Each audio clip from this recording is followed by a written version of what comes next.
A gente recebe agora o professor Augusto Teixeira, especialista em relações internacionais. A gente vai falar sobre a polêmica do momento, que é o uso de armas químicas, biológicas e as bombas também termobáricas. A gente vai falar sobre esse tema porque parte da campanha da guerra de informação hoje está abrangendo justamente essas armas que, no caso das bombas termobáricas, elas têm um poder de destruição maior e as armas de destruição em massa falam por si. Professor, seja bem-vindo. Boa tarde ao senhor. Boa tarde, muito obrigado, Piotr.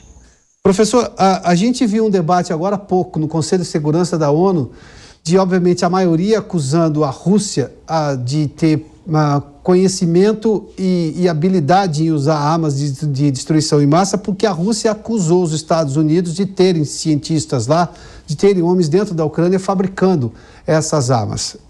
E a gente viu depois uma repercussão muito grande. Eu vou só retomar, por exemplo, o que disse o embaixador da França no Conselho de Segurança na ONU, acusar a Rússia de mentirosa, sem nenhum pudor em relação à expressão. Como é que o senhor está analisando este momento, inclusive com esse debate agora de armas de destruição em massa, levando-se em conta que nós temos um repúdio internacional. Além das convenções que proíbem o uso, nós temos um repúdio internacional em relação a esse tipo de equipamento. Com toda certeza, Piotr, é uma questão extremamente sensível, dado que existe regulação no âmbito internacional, no contexto de regimes internacionais, que proíbem o uso, desenvolvimento e emprego de armas químicas, bacteriológicas, por exemplo. Então, nesse sentido, estas que são percebidas como armas de destruição em massa, elas são, em grande medida, percebidas como um tabu dentro do contexto bélico. Então, quando esta polêmica surge na guerra da Ucrânia, levanta-se claramente um sinal vermelho, na perspectiva de entender que aquilo que era uma guerra convencional, caracterizada com elementos de guerra irregular, como poderia escalar para um nível de letalidade e violência com o potencial emprego direto ou indireto de armas biológicas.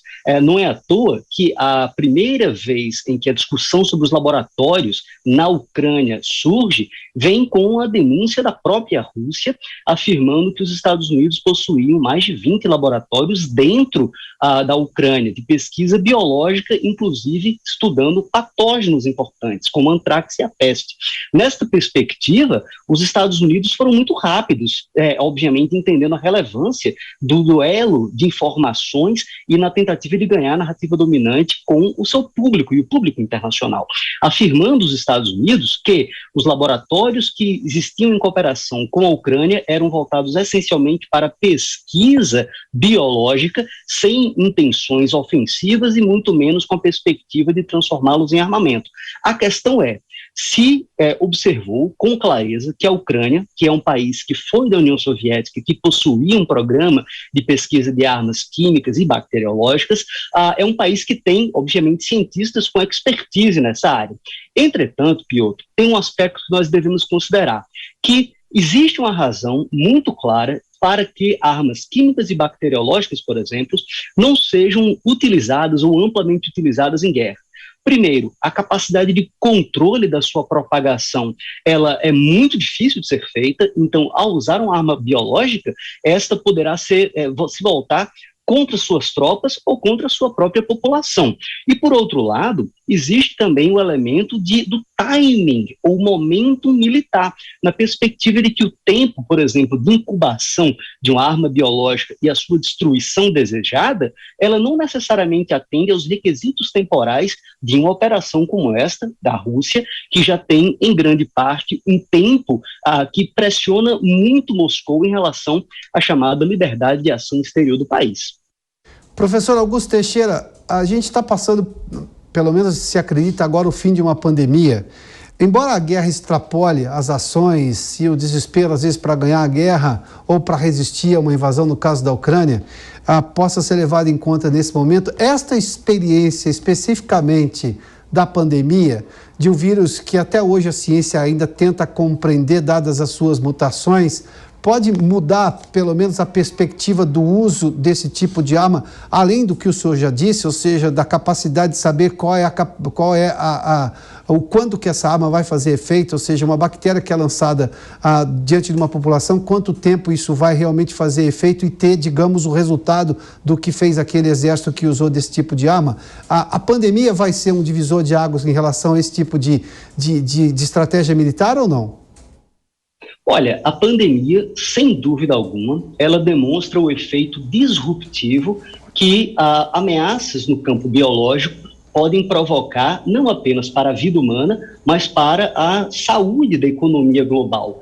Tem-se, com o fruto da pandemia, inclusive, quase com a disrupção de cadeias de valor, de cadeias de suprimento e de logística.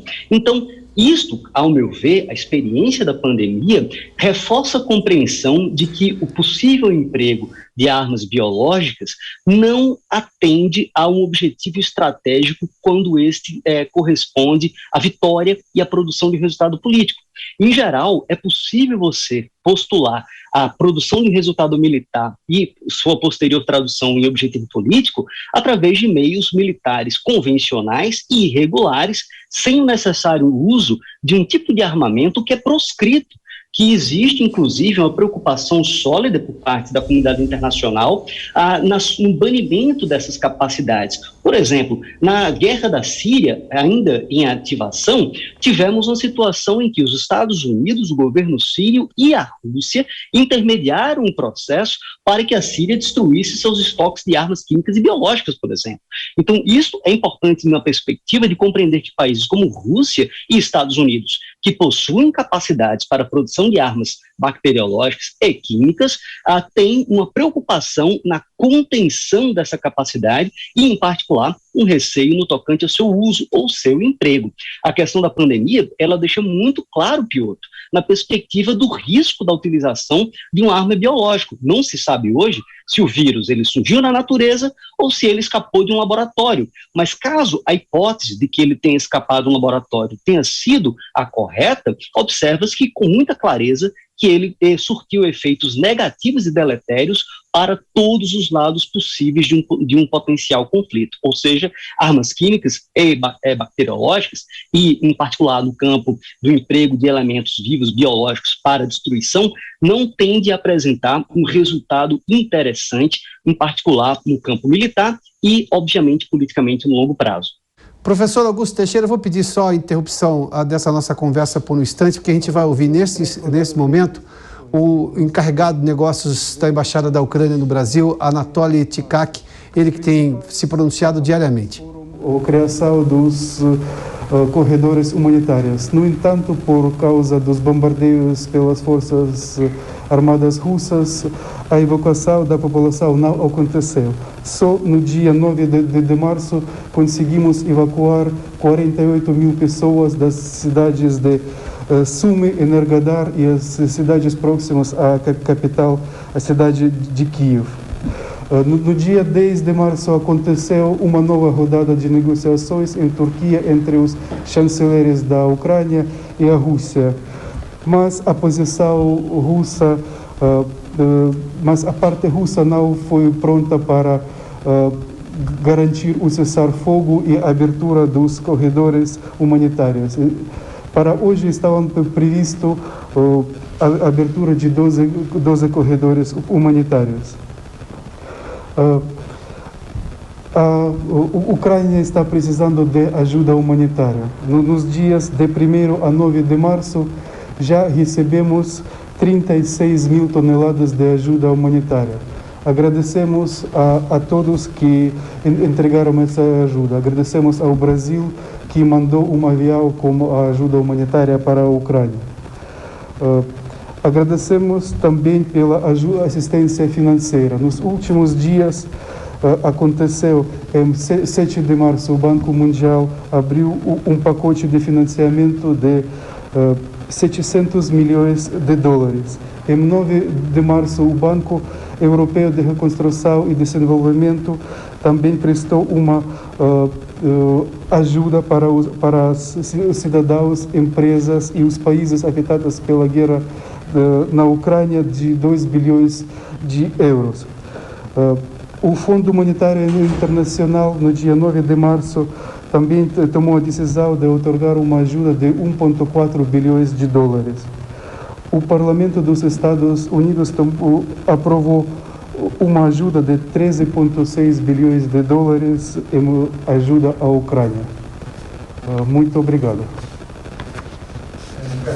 Sim. O senhor tem um número de quantos ucranianos? Agora são 4 horas e 14 minutos. A gente viu o pronunciamento agora do Anatoly Tkach, que é o encarregado de negócios da Embaixada da Ucrânia em Brasília.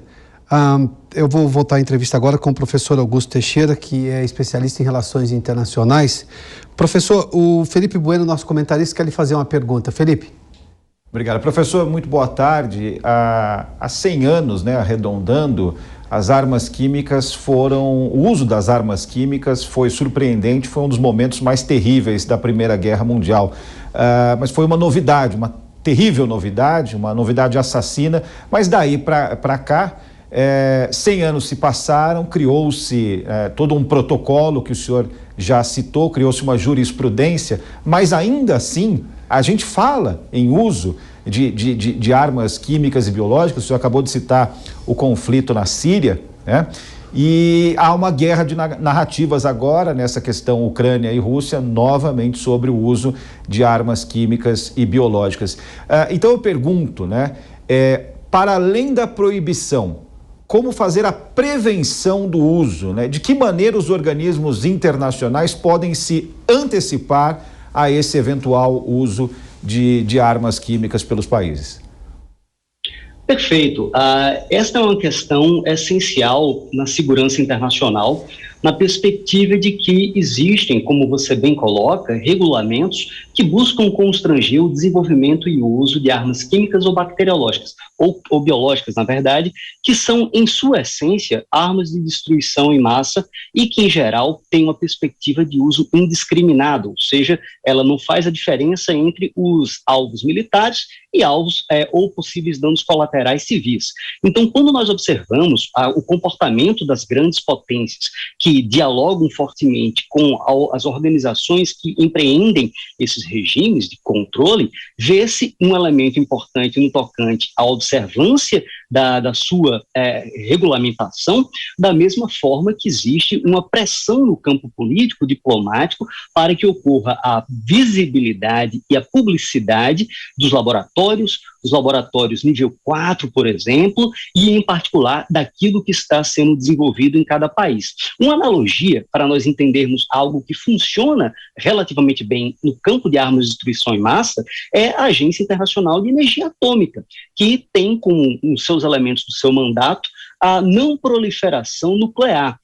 Nesse sentido, os mecanismos de consulta, verificação, publicidade são elementos importantes que funcionam para tentar evitar com que países desenvolvam armas químicas ou biológicas, que são essencialmente armas de destruição em massa. E, em geral, quando se trata de armas de destruição em massa, que são normalmente consideradas como químicas, biológicas ou bacteriológicas, e em particular nucleares, tem-se como um problema para a ordem internacional, dado o efeito disruptivo que isso pode provocar para o mundo, seja com o emprego de um armamento nuclear, armas químicas que podem ter uma destruição.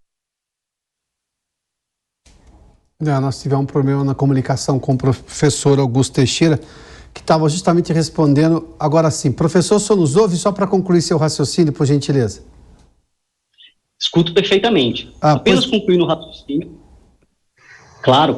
Apenas concluir no raciocínio de afirmar que o sistema internacional, especialmente no que toca ou no que tange a segurança internacional, tem a preocupação clara no controle de armas que possam ter uma vinculação para o campo de armas químicas e biológicas. Mas é importante que se considere que grandes potências possuem pesquisa nessa área que podem ser utilizadas para a transformação de certos patógenos ou elementos químicos em armas. E isto é algo que, em grande medida, tem sempre uma nuvem cinzenta que encobre as intenções e aquilo que, de fato, está sendo feito. É por isso que é um tema fundamental, sensível, no qual o sistema ONU e os regimes e convenções que abordam na restrição e proibição desse tipo de armamento têm como elemento de enforcement das regras no sistema internacional. Professor, durante esta guerra, logo depois que a Rússia colocou de prontidão as suas tropas em relação ao armamento nuclear, estabeleceu-se uma linha, inclusive com divulgação do Pentágono em Washington e de Moscou, uma linha vermelha entre os dois países para evitar mal-entendidos, ou seja, se alguma coisa ocorresse, um país teria, obviamente, a resposta oficial do outro para evitar um problema. Isso em relação aos armamentos nucleares. Por que eu não tenho exatamente esta mesma preocupação das duas potências com armas químicas ou armas biológicas? A gente viu hoje no Conselho de Segurança da ONU apenas acusações entre os lados. Não se viu essa preocupação dessa linha especial de telefone para se comunicar rapidamente caso alguma coisa acontecesse. As armas químicas e biológicas estão, digamos, num patamar inferior em relação ao poder destrutivo ou a preocupação em relação ao poder destrutivo delas? Em relação à preocupação, com certeza, você quase como tem uma hierarquização no entendimento da relevância desses armamentos. Quando nós observamos, por exemplo, o contexto histórico, percebe-se na Primeira Guerra Mundial, como muito bem colocado nesse programa, ocorreu o amplo emprego de armas químicas com efeitos brutais para a vida dos soldados, mas também das populações civis nas áreas em volta. Isto, em grande medida, produziu um aprendizado no contexto pós-Primeira Guerra que foi constrangendo o emprego de armamento químico e biológico no campo de batalha, em grande medida pelos elementos tocados, ou seja, o problema da propagação, do controle e o elemento de que é um tipo de armamento com potencial emprego indiscriminado, inclusive para as próprias tropas de quem lança mão desse tipo de artefato. Quando nós observamos, por outro lado, as armas nucleares, ela tem um elemento muito claro de diferença, que é o fator temporalidade, ou seja, uma arma nuclear, ao ser detonada, ela produz não apenas a explosão, como a onda de choque, como produz ali um resíduo radioativo que dura, em geral, séculos. Então, o armamento nuclear, ele tem, entre aspas, uma taxa de destruição muito mais acelerada e talvez maior do que determinados tipos ou sistemas de armas que podem ser químicas ou biológicas.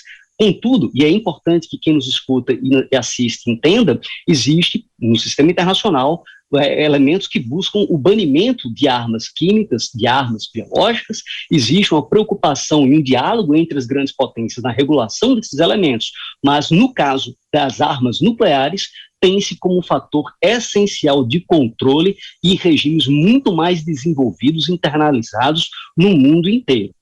Professor, dois questionamentos. O senhor acha que o passado das nações pesa contra em qualquer movimento de banimento desse tipo de arma? Porque a Rússia está sendo acusada, e há motivos, inclusive, para acusar a Rússia de uso desse tipo de armamento, sobretudo de armas químicas. A gente lembra, por exemplo, do agente laranja que os Estados Unidos usaram sobre o Vietnã, que era aquele desfoliante. A guerra na selva era o grande problema dos americanos naquele momento, e aí usavam desfoliante para ter alguma vantagem sobre o soldado vietnamita, que era muito treinado naquele ambiente de selva. Esses países têm um problema com o passado, porque hoje, inclusive, o presidente Joe Biden, na sua manifestação, voltou a falar, por exemplo, se os países da OTAN forem atingidos por qualquer coisa, aí a OTAN entra na guerra, a resposta seria maior, que seria uma escalada militar que, ao que tudo indica, nem a OTAN e muito menos a Rússia quer. A Rússia escolheu de forma muito preocupada o porquê da Ucrânia neste momento. Mas o passado está contando nesta guerra, e daí as declarações não necessariamente surtem o efeito que se espera delas? Com certeza, Piotr. Vários desses países têm problemas reputacionais. Apesar de trabalharem como os Estados Unidos para a ratificação e o controle desses regimes, são países que possuem essas tecnologias. São países cuja literatura compreende que eles, possivelmente, podem ter esse tipo de armamento, apesar de que neguem, e negam veementemente. E é nesse sentido que é importante considerar que Talvez o debate de armas químicas e biológicas, em particular biológicas, no âmbito da Ucrânia, ao meu ver, ele tem um direcionamento maior para a disputa de narrativa e de justificação. A Rússia, ao chamar a atenção para esse tópico, ganha, em grande medida, ao lançar uma nuvem de desconfiança sobre a cooperação em segurança entre Ucrânia e Estados Unidos, mostrando que possivelmente poderiam ter indícios de produção de capacidade com armas de destruição em massa contra a população de etnia russa em Donbás e contra a Rússia, tal como você vai ter, por outro lado, por parte dos Estados Unidos, uma resposta rápida em relação à questão das armas biológicas, e em particular dos laboratórios, tentando demonstrar que os russos poderiam utilizar esse tipo de armamento contra a população ucraniana. Isto, em grande medida, nos tira de um problema mais relevante que deveríamos estar vendo, que é, por exemplo, o emprego de bombas termobáricas, ou a suspeita do emprego de bombas termobáricas, munição cluster e outros elementos de armas convencionais que têm possivelmente um efeito destrutivo avassalador. Professor, só rapidamente, vamos só explicar o que são as bombas termobáricas, por gentileza? Com toda certeza, bombas termobombáricas, também conhecidas como bombas a vácuo ou de vácuo, são bombas que operam em grande medida com dois momentos ou duas fases. A primeira delas, você tem uma primeira explosão em que é dissipado um líquido altamente inflamável, cada país e cada tipo de bomba tem uma composição específica, e uma segunda explosão que utilizará, seja a velocidade com que a bomba cai e a sua trajetória que vai abrir a nuvem, essa segunda explosão gera uma bola de fogo gigantesca que não apenas gera uma explosão maior do que uma bomba tradicional, como ela leva um efeito de sucção de todo o oxigênio da área circundante à explosão, fazendo com que o efeito destrutivo não seja apenas a explosão, a sua onda de choque, mas também a não existência de oxigênio, o que obviamente leva à destruição de tecidos vivos ou de próprias pessoas que possam estar perto da área de conflito. É por isso que a suspeita de uso de armas, de bombas termobáricas por parte da Rússia na Ucrânia é algo importantíssimo, seja porque é um tipo de armamento cujo efeito é indiscriminado, que pode afetar severamente a população civil, mas, e por outro lado, evoca uma clara escalada da intensidade da violência na campanha que está, ora, ocorrendo na Ucrânia. Felipe Bueno, último questionamento ao professor Augusto Teixeira, por gentileza. É uma lembrança mais que um questionamento, o professor há de concordar comigo, Piotr também você. Quando você fala em passado de condena, vamos lembrar também do passado acusatório, né? A grande polêmica envolvendo a invasão dos Estados Unidos, ou melhor, do Iraque pelos Estados Unidos, cujo argumento era justamente o de armazenamento de armas de destruição, ou seja, armas químicas, né? Isso nunca foi provado, inclusive todas as investigações levaram ao oposto. Então, né, professor, a questão da credibilidade do ponto de vista da defesa também vale do ponto de vista do ataque, né? Um passado que condena os Estados Unidos também nesse sentido, né? No sentido de acusar um outro país, né?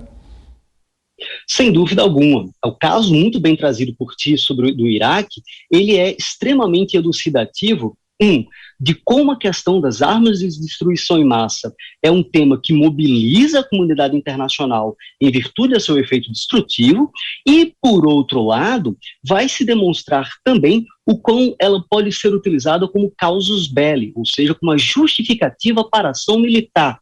E não é à toa que você tem o prestígio empenhado de figuras como Colin Powell buscando convencer a comunidade internacional e o público americano de que haviam programas ativos de desenvolvimento de armas químicas e biológicas, sabendo-se que, nos anos 90, após a própria Guerra do Golfo, ocorreram esforços, inclusive com a participação dos Estados Unidos, voltado a um desarmamento por parte do Iraque no campo de armas de destruição em massa, algo que retoma na conjuntura muito bem colocada por você.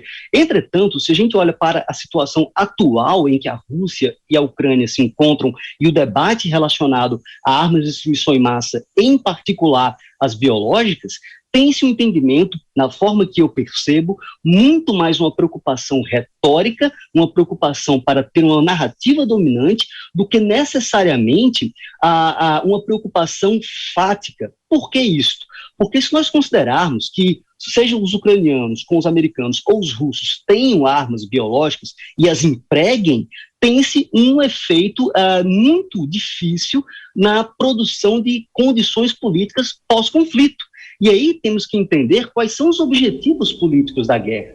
Por parte da Rússia, possivelmente uma alteração de regime ou objetivos limitados de reconhecimento territorial em secessão da Ucrânia. E por parte da Ucrânia, manter o país e a sua integridade territorial ou recuperá-la, tal como manter a sua condição de soberania no sistema internacional. Então, o uso de armas biológicas por qualquer um desses países poderia não apenas levar a uma escalada maior da violência, como a uma dificuldade de reconhecimento de um contexto pós-conflito. Por isso, isso seria fortemente contraproducente em relação aos objetivos, sejam eles ucranianos, sejam eles objetivos russos.